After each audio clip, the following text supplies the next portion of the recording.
And so he's using, examples to help us come back not only to the letter of the law, but to the spirit of the law. Because that's, when we're teaching children about, the commandments, and we say, thou shalt not kill.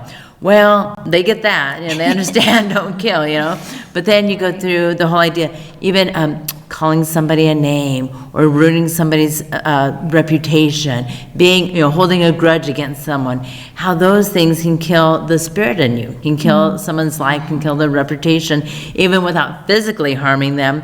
It can harm them spiritually and emotionally and so forth. I know in every school I've taught at, there's a rule about not chewing gum. That's a good rule. Okay? When kids would ask about that, they say, why do we have to have this rule? Usually I say, feel under your desk, and then they find gum. I said, that's why we have the rule.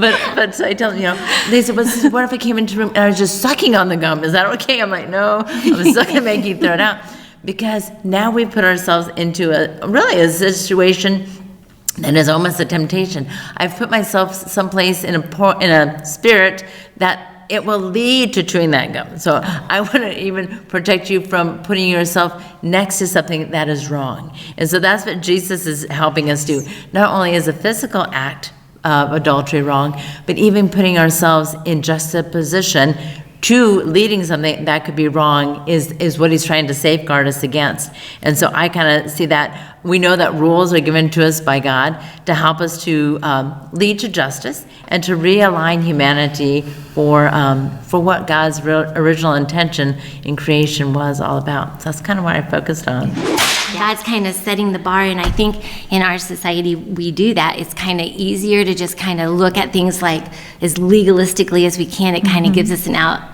We do have a sense of when we're kind of mistreating someone. We teach natural family planning, and sometimes you see that people are living more the letter of the law, and they're missing the sense of the heart, because they'll be like, okay, but I just want to know how far can I go before I've sinned. And I'm like, well, okay, now we have to pull back again. I think John Paul II kind of gives the language of no, keep looking further. I really want to continue to see the person, even in all the letter of the law. I know that that's the bar, but then to be more with the heart of flesh kind of helps me. Yeah, that's so good. I love how we all have examples, because I have an example of children as well. The example that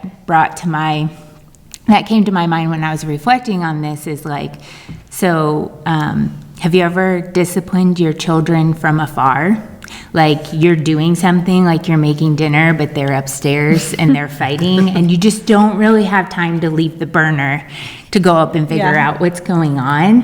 And so you're like yelling, like, what's happening? Why is everyone screaming? And they're like, she won't share this. She took my toy. And so you yell from the back, or from the kitchen, give your sister back her toy.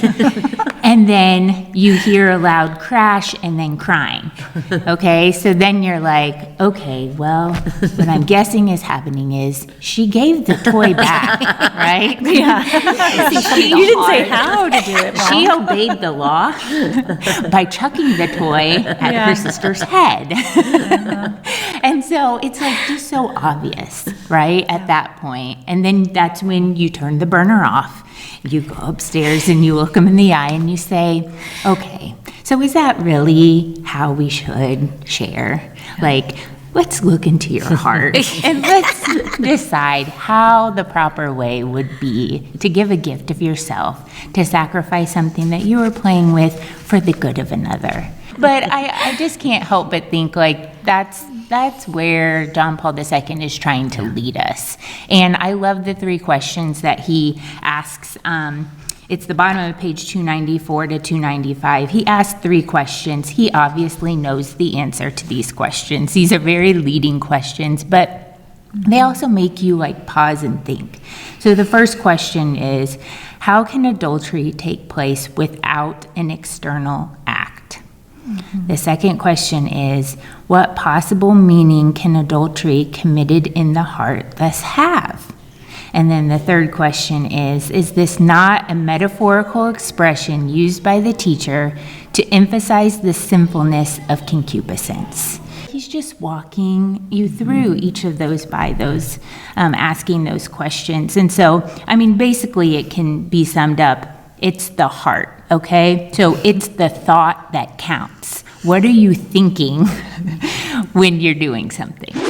Yeah, I think it's very possible to outwardly appear, that you're upstanding and you're following all the rules, but like on the inside, things are not going so well. And he was always, talking to the Pharisees about that. He was always saying like, you are cleaning the outside of the cup while the inside is Yes. gross, right? And so he didn't say gross, but you know what I'm saying.